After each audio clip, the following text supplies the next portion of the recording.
Bismillahirrahmanirrahim. Tajuk yang ke-8. Ma nafqahu kathiran mimma taqulu. Kaum dia kata, ma nafqahu. Tidaklah nafqahu kami faham. Kathiran, banyak perkara.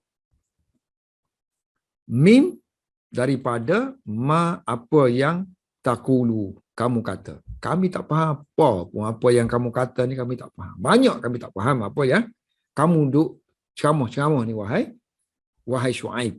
Wa tajahala alqaumu tajahala yatajahalu tajahulam. Buat-buat tak tahu, buat-buat jahil. Kata fa'ala yatafa'alu, antara ciri-ciri dia pura-pura. Pura-pura jahil.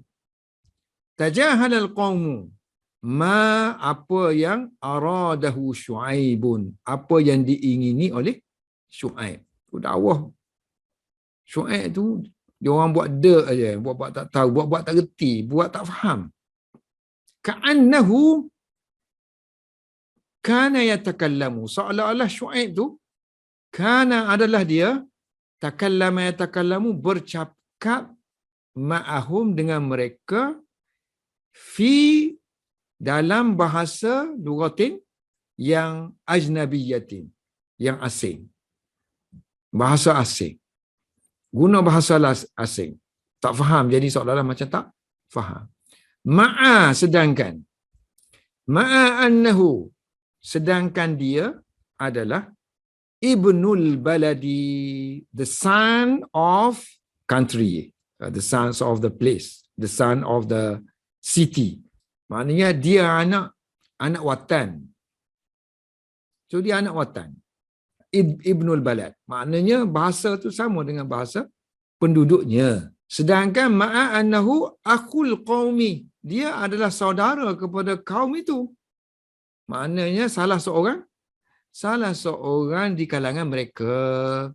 Wa ka'annahu, dan seolah-olah Syuaib tu dengan mereka pura-pura jahil ni, karena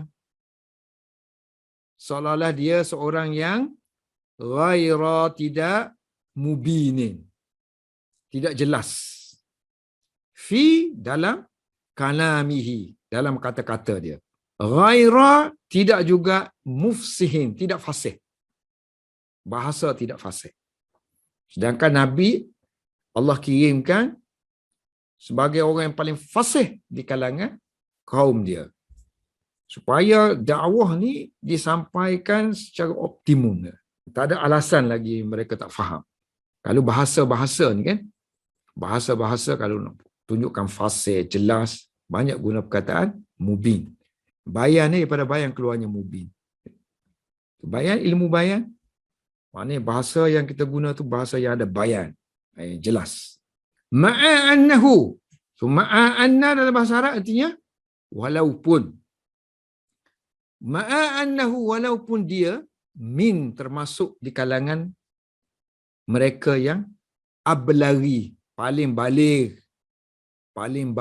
di kalangan mereka dari segi kalam, dari segi percakapan. Kalam yang balik, kalam yang paling tinggi kedudukan dia. Guna kalam yang paling tinggi. Bahasa yang paling balik, Quran. Kemudian hadis Nabi. Sebab Nabi ni bercakap bahasa yang balik. Balik ni maknanya dia sampai ke level dia, tahap. Kan budak balik ni, budak sampai level lah. So level kematangan. Wa afsahihim, dan paling fasih dari segi bayan. Dari segi bayan. Tutur kata dia panggil bayan. Tutur kata kita dipanggil bayan. Mana tutur kata yang tinggi dia panggil bayan. Jelas. Fasih di kalangan mereka dari segi kejelasan bahasa yang digunakan. Dia kalau fasih ni, kalimah dia yang gunakan. Kalimah yang dia gunakan, kalimah yang Arabic pure. Fasih. Kemudian dia punya makhraj tu. Kan? Makhraj dia makhraj yang betul. Fasih. Kalau balik ni lebih kepada kalimah yang dipilih tu kena pada tempatnya. Wah, kata demikianlah. yaqulun nas, berkata manusia, iza kaburat alaihim an-nasihah, bila menjadi besar ke atas mereka, artinya menjadi sukar ke atas mereka itu an-nasihah, menjadi berat ke atas mereka nasihat. Wa syaqqa, dan menjadi sukar ke atas mereka al-amalu, beramal. So bila tak nak dengar nasihat kan, bila tak nak beramal, so macam-macam lah dia buat, tak tahu aja apa yang didakwahkan. Walaupun cukup syarat dah tu. Cukup syarat dah, maknanya Syuaib ni orang yang paling fasih, orang yang paling akhlak sempurna dari segi penyampaian, paling cemerlang. So ini semua fa'il lah kan, nasihat ni fa'il dia, kaburat. Kita boleh fisahkan fa'il dengan adanya jar majrur ni kan, kita boleh fisahkan dia. Kita letak dia di sini. Asalnya kalau ayat-ayat biasa kita tulis kaburat an-nasihah alaihim. Ini ayat biasa. Tapi kalau kita ada jar majrur, kita boleh letak di mana-mana. Letak sini boleh. Belakang ni pun boleh. So, alaihim kaburat an-nasihah. Wa syaqqa alaihim al-amal. Ini fa'il dia. Alaihim muta'alliq dengan syaqqa. Sebab syaqqa pakai ala kan. Syaqqa ala menjadi kesukaran ke atas. Sama juga kaburat alaihim. Wallahu alam bis-shawab.